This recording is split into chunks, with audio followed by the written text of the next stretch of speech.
A helicopter carrying a valuable delivery approaches Puerto Rico. William waits in his office for the cargo to arrive. The aircraft lands at Bio9 Industries, and the entire facility gets notified of its arrival. William joins Scott and Margaret as they head toward the experimental lab. He asks whether the donors signed all required paperwork. Ed grabs his belongings and heads over there as well.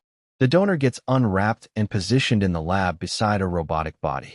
William and Ed discuss the circumstances surrounding the donor's death before moving forward with the procedure. Ed examines the donor's cortical activity and confirms it is viable. William agrees with the findings and announces that the biological brain will be duplicated inside a synthetic one. He instructs Ed to initiate the process. The neural probe built for this operation gets activated. The soldier's brain transfer procedure begins. William starts the neural printing process and works on imprinting the human mind into the synthetic one. He turns on every mental function and tells Margaret to power up the body. The replica wakes up, and he addresses it by name. As it begins to stir, it asks who he is. William explains that he has moved it into an artificial brain. While coming online, it grows frightened and starts tearing itself apart. It rips off piece after piece until William shuts the subject down. He speaks to Jones about the breakthrough they just achieved. Jones is not impressed that the subject vocalized for the first time. He insists they need bigger results to keep the company's shareholders satisfied. William mentions that his family has already sacrificed plenty for his life's work. He assures Jones he is extremely close to a breakthrough. Later on, William drives home and finds his wife Mona in front of the house, packing the car for a trip. He rushes inside and checks on his kids, Metes, Zoe, and Sophie. They haven't finished packing either. Ed arrives at their place and hands William his pet fish, warning him not to overfeed it. He asks William whether he spoke with Jones and if he got fired yet. Mona overhears their conversation as Ed explains that the subject fell apart. William cuts him off and tells her that the subject actually spoke. She says that if it can speak, then it can probably feel as well, and that he should not bring people back from the dead until he figures everything out. Since Mona is a doctor, she dislikes the idea of people possibly suffering in his tests. They load up the car, and he claims he is on the verge of a discovery. But something is keeping the synthetic from reaching full consciousness. Mona suggests maybe they are missing a soul. He dismisses that idea, calling it all neurochemistry. She hates his response and warns that he might be losing sight of right and wrong. Ed says goodbye, and later they drive through the rain, nearly colliding with a truck. It was a close call, but they are fine. Suddenly, a tree strikes the car and kills Mona. William then falls down a hillside into the water. He regains consciousness and checks if anyone survived. No one besides him made it through the crash. William does not call an ambulance. Instead, he phones Ed. He brings their equipment to the scene and follows William to the bodies. William begs for his help. Ed initially thinks they ought to call the police. Soon he changes his mind and assists William in transferring his family's minds into the gear. They get to the facility, and Ed explains there is a reason he has not made human clones yet. Because they never work. He asks William whether he is ready to stop the process if something goes wrong. William does not give a straight answer. He just wants to proceed. Ed shows him the pods where the bodies could be replicated, but he worries that William has not perfected the mind transfer process yet. They reach the bodies, and William pleads with Ed not to tell anyone what happened. He also asks him to get rid of the remains. Ed agrees and says he will meet William back at his place. When Ed arrives, he opens the truck, and William sees there are only 3 pods for making bodies. He cannot decide which family member to bring back. So he writes their names on a piece of paper and asks Ed to pick. Ed refuses to do that as well. William has to make the choice himself. The slip he pulls from the bowl is Zoe's. Later, Ed explains how to take care of the pods and maintain the chemical balance inside. But the most critical thing is keeping the pods powered. They must never lose electricity. William does not have a backup generator, so he finds several car batteries and hooks them up to the pods. Ed says the clones will need 17 days to mature, and William has until then to give them consciousness. He asks what will happen to Zoe, and William says he will erase her memory from their drives. They will never remember her. Later, he is seen wiping Zoe's memory from the others' minds. But the hard drive containing her consciousness remains active. A few days later, Ed is at work and runs into Jones. who asks why William has not shown up. He lies about the reason for his absence. Jones tells him to pass along that if they do not show progress with the synthetic soon, they will get shut down. Ed calls William to share the news, adding that if they lose the facility, the company will reclaim the expensive gear now in William's possession. William says Ed needs to come watch over the pods so he can go to work. Once he settles in at the office, Jones pays him a visit. He does not seem very concerned that William might actually be sick. On his desk, he spots a drawing of Zoe. He takes it with him when he heads home. As he walks to the front door, he runs into Metes' teacher. She came to check on him since he has not been at school in days. Ed handles the situation by claiming the boy had the flu. He then asks William why he did not call the kids' school or Mona's job to inform them. It is as if he was hoping nobody would notice his entire family had vanished. Later, he collects all their laptops and phones. He uses them to send emails to the school and to exchange texts with his children's friends, making it seem like they are still alive. Meanwhile, Scott and Margaret oversee repairs on the robot body. William works from home, desperately trying to find a way to transfer a mind from one body to another. He runs a simulation without success and starts losing hope. The clones are almost ready. Ed keeps covering for him at work, and William keeps running simulation after simulation. 17 days after the crash, Ed goes to William's house to take the clones out of the pods. William says he is not ready because he still does not know why the previous experiment failed. Ed points out that every moment they stay in the pods, they keep aging. So waiting for him to figure it out is not an option. William decides to sedate them so he can keep their minds in a blank state. Ed says he can only keep them under for 72 hours, no more. They start draining Mona's pod, and she begins breathing on her own. William sedates her immediately. Ed gets excited because their experiment actually worked. Later, they set up 4 fluids for the clones, and Ed leaves, saying he will return tomorrow to check on them. William keeps analyzing footage from the previous experiment. He still has no clue why it failed. That night, he is about to terminate his wife when he gets a call from Jones.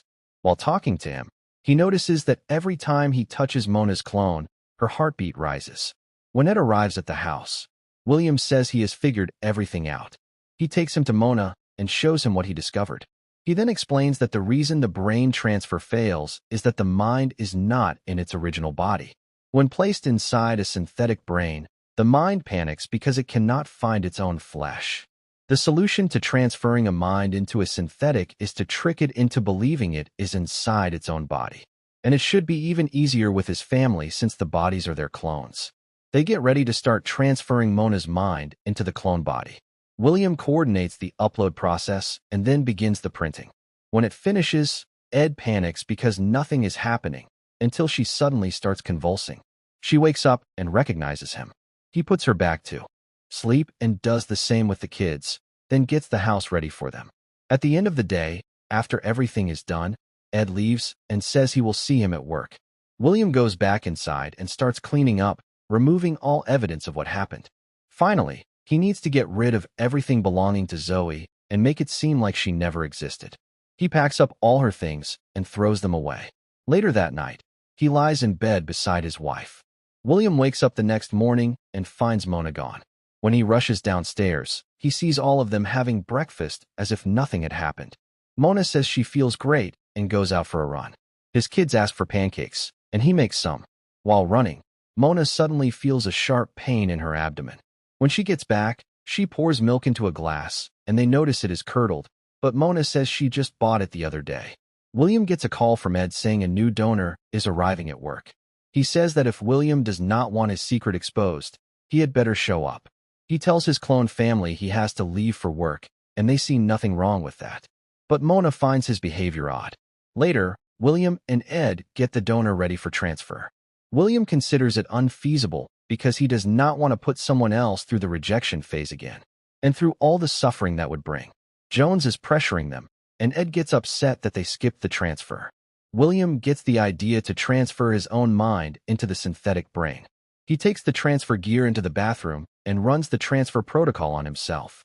Meanwhile, Sophie and Mona look for their cell phones and cannot find them anywhere. Mona finds this strange. Back at the facility, William finds Ed and tells him what he did. He explains that he will write an algorithm to help connect his imprint to the artificial body. effectively fooling the synthetic brain into thinking the body belongs to it.